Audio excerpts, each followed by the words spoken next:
conmemora cada 8 de marzo en recuerdo de un hecho trágico en el que murieron 129 obreras neoyorquinas en marzo de 1908. Trabajaban en una fábrica textil y murieron cuando se incendió, al no poder escapar debido a que los dueños habían cerrado con llave para evitar robos. En 1977, la Organización de Naciones Unidas eligió esta fecha como el Día Internacional por los Derechos de la Mujer. En esta fecha especial, presentamos las historias de vida de mujeres argentinas que dejaron un fuerte legado.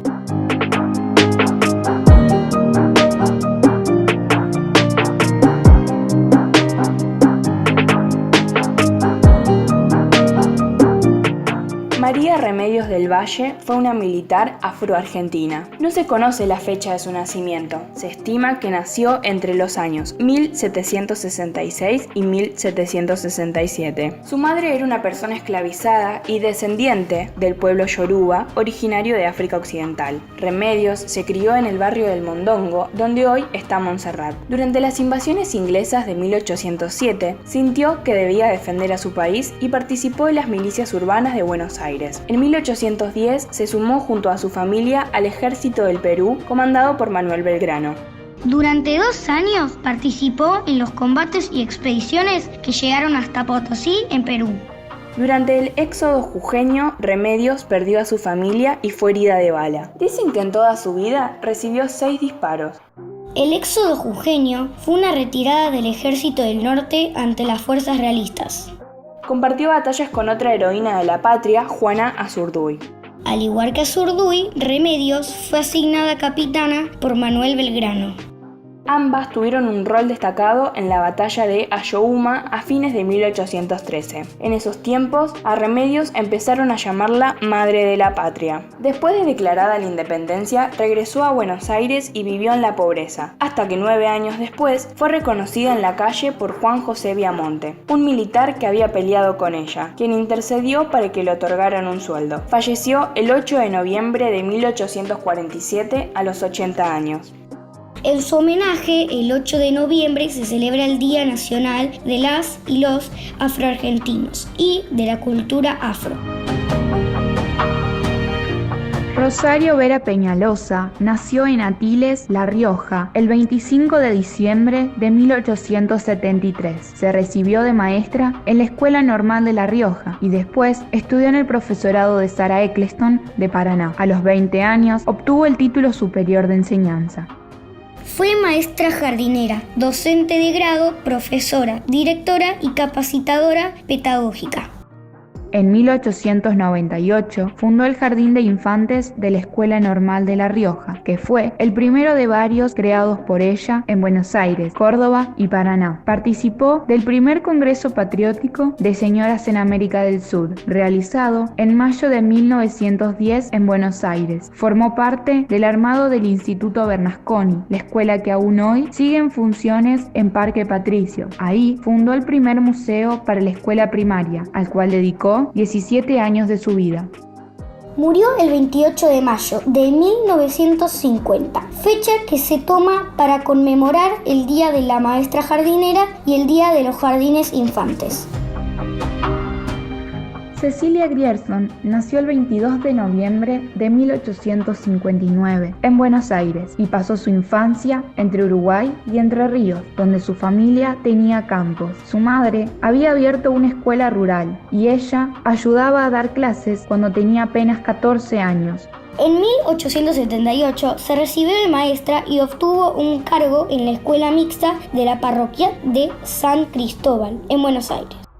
Años después, decidió volcarse a la medicina para buscar un remedio que curara a una amiga que tenía una enfermedad crónica. Medicina era todavía una carrera solo para hombres, pero Cecilia consiguió ingresar y la terminó en 6 años. En 1889 se convirtió en la primera médica argentina y latinoamericana. Se recibió el 2 de julio de 1889 en la Facultad de Ciencias Médicas de la Universidad de Buenos Aires. En 1892 participó de la primera cesárea que se realizó en el país. Fue una de las fundadoras de la Escuela de Enfermeras del Círculo Médico Argentino, la Sociedad Argentina de Primeros Auxilios, el Consejo Nacional de Mujeres y la Asociación Médica Argentina. En 1899 fue la vicepresidenta del Congreso Internacional de Mujeres que se realizó en Londres y en 1910 presidió el Congreso Argentino de Mujeres Universitarias. Falleció el 10 de abril de 1934 y le dejó su casa al Consejo Nacional de Educación, donde construyó la escuela número 189, que lleva su nombre. Elba Selva nació el 14 de enero de 1945 en Lugano, ciudad de Buenos Aires. Allí empezó a jugar al fútbol, un deporte que entonces era exclusivo para los hombres, pero tuvo el apoyo incondicional de su padre. Llegó a convertirse en capitana de la selección de Argentina en fútbol femenino. A los 26 años fue convocada al Mundial de México 1971 y para asistir tuvo que pedir licencia en la fábrica de medias donde trabajaba. El 21 de agosto de 1971, con el brazalete de capitana y el 10 en la espalda, le hizo 4 goles a Inglaterra en el Estadio Azteca. Como Maradona, pero 15 años antes. Sin embargo, al regresar al país, solo la esperaban sus familiares. Además, no le reconocieron la licencia laboral y la despidieron. En 1986, cuando Diego Maradona hizo el llamado gol del siglo y el de la mano de Dios ante Inglaterra, Elba vio el estadio donde había jugado desde el Sanatorio Güemes, donde trabajaba como ayudante. En 2018, un grupo de periodistas la contactó y organizó un homenaje para ella y su equipo. Antes no había ni una chica jugando, ahora hay de todas las edades. Me llaman desde las escuelas para que vaya a hablar. No se imaginan el silencio con que me escuchan y me abrazan con cariño, contó tras recibir por fin los honores que merecía. Por su hazaña deportiva, en 2020 se declaró el 21 de agosto como el Día de la Futbolista Argentina. Azucena Villaflor nació el 7 de abril de 1924 en Avellaneda, provincia de Buenos Aires. Su hijo, Néstor de Vicenti, desapareció el 30 de noviembre de 1976, junto a su novia Raquel Manguín. En ese mismo momento, Azucena empezó su búsqueda. Reclamando información en el Ministerio del Interior, se encontró con que había otras madres en la misma situación. El 30 de abril de 1977, se reunió con otras 13 mujeres en Plaza de Mayo para reclamar por la aparición con vida de sus hijos desaparecidos. Azucena y ellas se convirtieron así en las fundadoras de Madres de Plaza de Mayo. Los militares presentes en la plaza no le permitieron agruparse, debían circular. Vamos señores, circulando, por favor, vamos circulando. Entonces decidieron caminar en círculos y así nació la Ronda de las Madres de Plaza de Mayo. Esta ronda se sigue realizando cada jueves a las 15:30. El 8 de diciembre de 1977, un militar infiltrado en la iglesia de la Santa Cruz, a donde concurría Azucena, Alfredo Astiz, dio la orden de secuestrar a 8 personas. Entre ellas estaban Esther Ballestrino de Cariaga y María Eugenia Ponce de Bianco, ambas madres de desaparecidos, y la monja francesa Alice Domon. 2 días después, Azucena y otras madres publicaron una solicitada en el diario La Nación, con más de 2.500 firmas, que decía: "Solo pedimos la verdad", y estaba dirigida al presidente, a los altos mandos de las Fuerzas Armadas y a la prensa. Habían quebrado el silencio. El 10 de diciembre de 1977, Azucena fue secuestrada por un grupo de tareas en la esquina de su casa de Sarandí. Y también desapareció la monja francesa Léonie Duquet. En 2003 comenzó la investigación sobre un cuerpo enterrado como NN de la ciudad de General Lavalle, y en 2005 el equipo argentino de antropología forense identificó que pertenecía a Azucena Villaflor. Cada año se entrega el premio Azucena Villaflor de Vicenti, que reconoce a personas o entidades que se destacan en la defensa de los derechos humanos.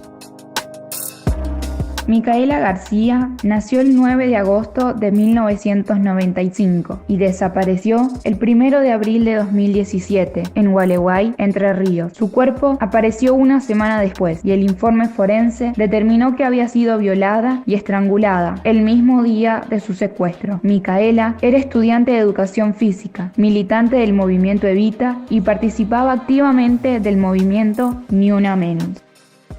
por su compromiso con la defensa y los derechos de las mujeres y su lucha contra la violencia machista. Su femicidio se convirtió en emblemático para el feminismo.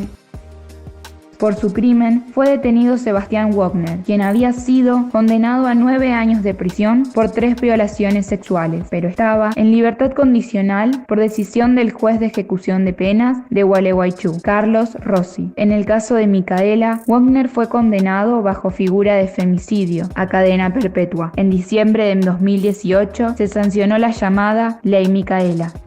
La Ley 27.499 establece la capacitación obligatoria en la temática de género y violencia contra las mujeres para todas las personas que se desempeñen en los 3 poderes del Estado.